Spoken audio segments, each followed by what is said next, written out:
Hello,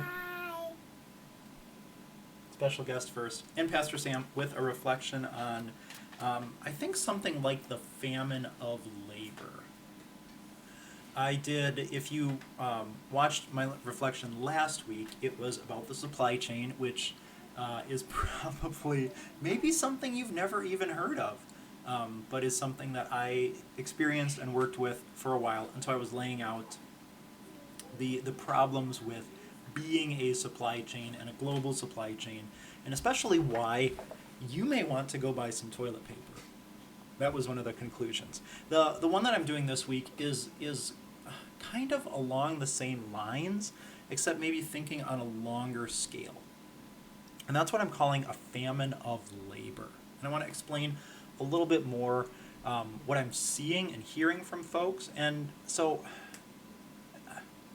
this is not like the sky is falling, we're all we're all toast, woe is me kind of thing. This is just, again, reflecting on especially what's happened in my experience, my time in school, deciding upon a career, that kind of thing, and maybe some encouragement that we can give to the next generation to help deal with these potential problems. So anyway, I'm calling it a famine of labor. I doubt that I am original in that.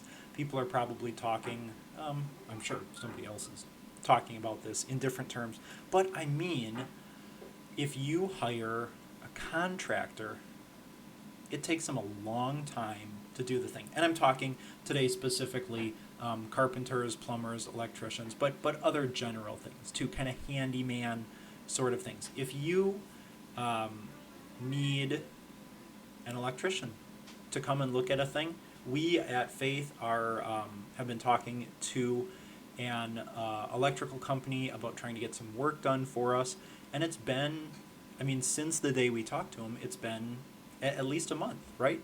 Maybe a month and a half. Again, not that that's their fault. It's a symptom of this problem that we have. And instead of you calling up your local carpenter or plumber or electrician and being like, hey, I need a new light put in here, or I want to redo my bathroom, or I want to build a house, and they say, okay, I'll come right over, let's get cracking on that. They're like, how's 2023 feel? Right? It takes a long time for these tradespeople to be able to do the work for you. And not that they're trying to avoid, there's a ton of work, right? There's a ton of work for them to do. And so I want to talk a little bit about what I am seeing and hearing. And that's, there's a few things going into this. First of all, we've got quite a few of all of these folks who are retiring, are close to retire, have retired. I was talking to a retired electrician at a funeral a little while ago, and he retired. He kind of gave us more or less the story of his career, but he retired from being an electrician, and a good friend of his was like, hey, I need some, hold on, my timer's going off, I'm going to deal with that. All right, I'm back. Anyway, talking to this electrician, he had retired, and a friend of his was like, hey, I need you to work part-time doing some service calls for me. And so he gets to the company, and they've got a service backlog of a year. There had been calls that had come in a year ago, and just there was not enough workers, not enough electricians to be able to do the existing work, let alone these service calls. And so he went through, and what really surprised me, he would call and say, hey, I'm from, this electric company, do you still need the thing done? And he said out of all of the service calls, there were only a few that had gotten another person to come and do the thing they needed. Like, they were waiting potentially a year to get an electrician in. Oh, okay, hold on. All right, back again. They had gone for a year without getting somebody else to be able to come in and help them with their problem. So we've got this whole host of folks like this electrician who retired, unretired, and now he actually is retired again. So he's not doing any electrical work whatsoever. And there's kind of a, if you think about all of the folks who are approaching retirement age, and we've got this huge bolus of people, this huge amount of people who are nearing that mark. And within my field, it's a concern as well. Think about, if I'm your pastor, then I'm this age, but if you go to a different church, think about the age of your pastor, or pastors that you know, right? There are many, this is the way I'm going to say it, gently and kindly. There are many pastors who are near to that retirement age. And so not only within these trades are we going to see this, but I think this is going to be a problem in many different sectors, industries, whatever you want to call them, where there will be a shortage of people. Now, we've got, on the one hand, a lot of folks preparing to retire, and tragically, not new people coming in to replace them. And one of the reasons that we don't have this wealth of people is, for a long time, and especially folks of my age, were really told to go to college, right? Go to college, go to college, go to college. It was just the expected thing. I went to college for a degree I don't use. I say that kind of tongue-in-cheek. If you watch my last reflection, I've used that degree. But folks who have gone to college and who have gotten an education as opposed to really a preparation. What I mean by that is we have people who went to a school, studied a certain thing, and are very learned and knowledgeable about that thing, know a lot about whatever that thing happens to be. But the problem is they were not necessarily being prepared for a career, being prepared for a job. And so if you've been seeing news articles about student loans and all of that, I think this is I'll call it a symptom of that problem. It may well be the heart of the problem. Folks who went to college, who were told, go to college, go to college, go to college, went to college, got educated, but were unprepared to I will say it this way, were unprepared to be able to repay those college loans. I think that's the way I want to say it. Because my point is not to assign blame. Like, that's one of the least helpful things you could possibly do, to say this person or this or whatever is at fault. That's not my point whatsoever.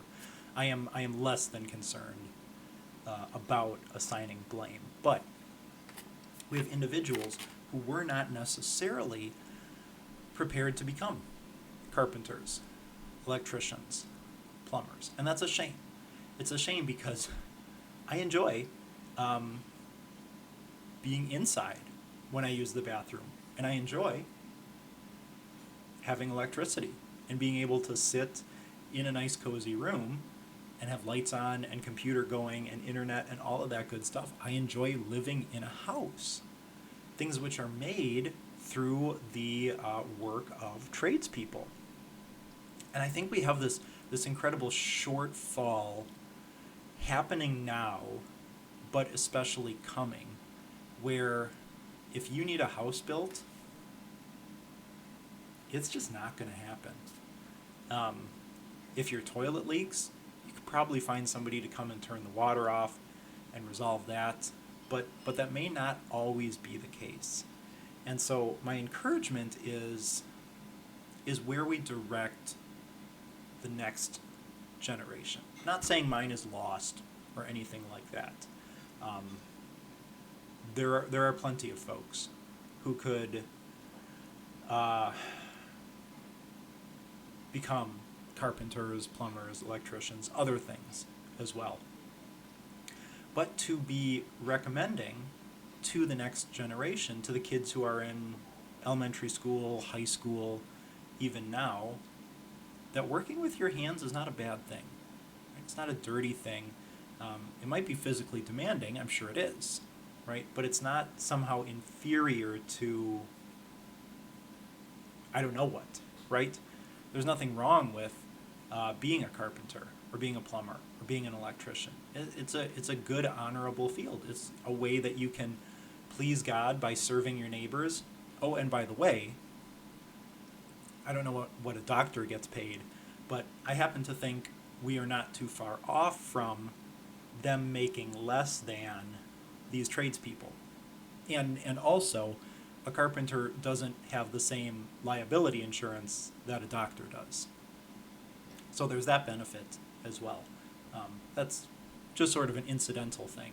But if you really, really need a new toilet and you really, really don't know how to put that in, your options are your backyard or paying a plumber whatever they want to put in your new toilet, right? It's very much a captive market, getting a little bit supply chainy on you.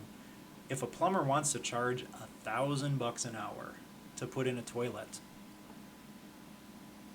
you do not have you have no attractive options at that point. You can go out to your backyard every time that you need to use the bathroom, or you can pay them $1,000 an hour to install a toilet. We should be recommending these jobs to our children. Full disclosure, I'm quite sure Paul is going to be in one of these things. He is incredibly handy, motivated, loves being with me when I'm doing different projects. He is so good at using his hands. I am following my own advice, and I'm recommending him, guiding him towards one of these things. Not saying he will be or not, but at least telling him that I think highly of these roles and that these would be good things for him to do. And we'll see. We'll see. Ultimately, God will provide. God will provide a place for us to go to the bathroom. It may not always be indoors, for what that's worth. God will provide people in our lives who are there to assist us in many ways. God will provide people who are maybe not professional in that capacity, but who are at least knowledgeable and are able to help us out. We can play a part in this, and we can be speaking highly of these professions. And when they do come by to help us out, thanking them, letting us know that we appreciate the time and the effort that they do spend for us, whether that's putting in a new toilet or fixing a door or building a house or running wires so that you have an outlet right there where you didn't have an outlet before. In all of these different ways, we can be addressing what I see as a coming shortage, a famine of labor in the future. So establish a good relationship now with your tradespeople. Make sure that they know you and like you, and encourage your kids or your grandkids or your great-grandkids or whatever to be considering these different jobs. People will want to live in houses well into the future. They will want to go to the bathroom indoors. They will want to have a furnace that runs in the middle of the night so that they don't have to get up and put wood into a stove. People are going to want these things, I would say, for the foreseeable future. And so these professions, these trades, are and will be incredibly valuable. Thanks for being with me. I appreciate you sticking here, and I will see you next time.